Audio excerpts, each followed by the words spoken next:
দুই ধরনের যুক্তি সত্য। তবে নীতি নির্ধারকরা যারা বাংলাদেশ ব্যাংক চালাচ্ছেন তাদেরকে এবং বাংলাদেশের অর্থনীতি পরিচালনা করছেন তাদেরকে আসলে যেটা সবচেয়ে বেশি গুরুত্বপূর্ণ এবং যেটা সবচেয়ে বেশি অ্যাপ্রোপ্রিয়েট সেটাই তারা করবেন। তো এখন এই দুটো পক্ষেরই আলোচনা থেকেই আমরা যে বুঝলাম যে তারা তাদের বক্তব্যটা কয়েকটা বিষয়ের উপরে ফোকাস করেছেন, যে কেন এই একীভূতকরণটা করা হলো এবং কাদেরকে করা হচ্ছে, কি প্রেক্ষিতে, কিভাবে করা হবে সেটাও ওনারা বলেছেন। এর ফলাফল কি হবে, ফলাফল নিয়ে অনেক আশঙ্কার কথাও বলেছেন, যে রিস্কগুলো কি আছে সেই দিকে। তো এখন কেন একীভূতকরণ করা হয়েছে সেটা তো আপনারা বলেছেন, যে বাংলাদেশের ব্যাংকিং খাত যে বছরের পর বছর ধরে যে অবস্থার মধ্যে যাচ্ছিল এবং এখানে কোনো ধরনের সুশাসন ছিল না, যার ফলে ব্যাংক খাতের যে দুরবস্থা এবং সেখানে ব্যাংকগুলোতে মূলধন ঘাটতি কিংবা শ্রেণীকৃত ঋণের পরিমাণ বেশি কিংবা ঋণ এবং অগ্রিম এগুলোর হার অতিরিক্ত তারল্য সংকট ছিল এবং প্রভিশন ঘাটতি, অর্থাৎ কিনা ব্যাংকিং খাতের যে স্বাস্থ্য বোঝার জন্য যে সূচকগুলো ছিল সেই প্রত্যেকটা সূচকেই কিন্তু বেশিরভাগ ব্যাংক খুব খারাপ অবস্থায় ছিল। বাংলাদেশে জানেন যে আমাদের দেশ এমন একটা দেশ যে যেখানে আমাদের অর্থনীতির আকার যতটা তার চাইতে অনেক বেশি ব্যাংক রয়েছে, 61টার মতো ব্যাংক। পৃথিবীর অনেক উন্নত দেশেও এত ব্যাংক নাই, তাদের অর্থনীতির জিডিপির আকার এত বেশি হওয়ার পরেও নাই। অর্থাৎ আমাদের এই জিডিপির তুলনায় কিংবা জনসংখ্যার তুলনায় কিন্তু এই এত ব্যাংকের প্রয়োজন নাই, সেটা আগেও বলা হয়েছে। কিন্তু আপনারা সবাই জানেন যে কেন সেই ব্যাংকগুলোকে লাইসেন্স দেওয়া হয়েছে, এটা রাজনৈতিক বিবেচনায়, সেটা তো কোনো কোনো অর্থমন্ত্রীও স্বীকার করেছেন। তো যার ফলে উদ্দেশ্যটাই কিন্তু জনগণকে কিংবা বাংলাদেশের অর্থনীতিকে সার্ভ করা ছিল না, বরঞ্চ নিজেদের সম্পদ কিভাবে বাড়ানো যায় সেইটার একটা হাতিয়ার হিসাবে অনেকে ব্যবহার করেছেন।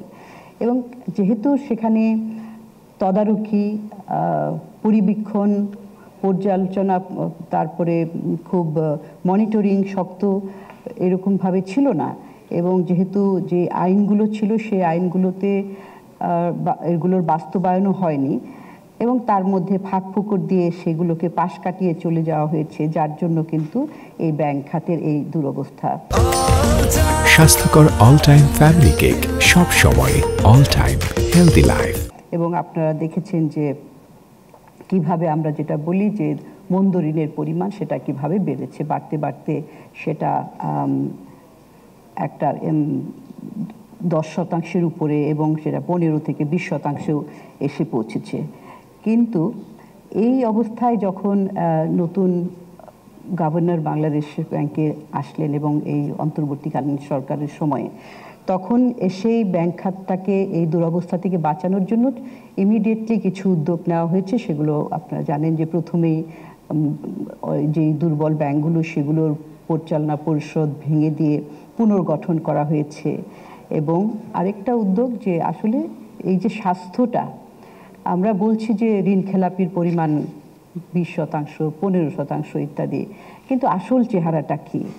কারণ এখানেও কিন্তু একটা ফাঁকি ছিল এবং আসল স্বাস্থ্যটা লুকোনো ছিল, যার ফলে এই সংস্কারের অংশ হিসাবে প্রথমেই ধাপে ধাপে বেশ কিছু ব্যাংকের আসল স্বাস্থ্য, অর্থাৎ তাদের সম্পদের গুণগত মান যাচাইটা, অ্যাসেট কোয়ালিটি রিভিউ, সেটা আন্তর্জাতিক যারা অডিট ফার্ম KPMG এবং আর্নস্ট অ্যান্ড ইয়াং তাদেরকে দিয়ে করানো হয়েছে।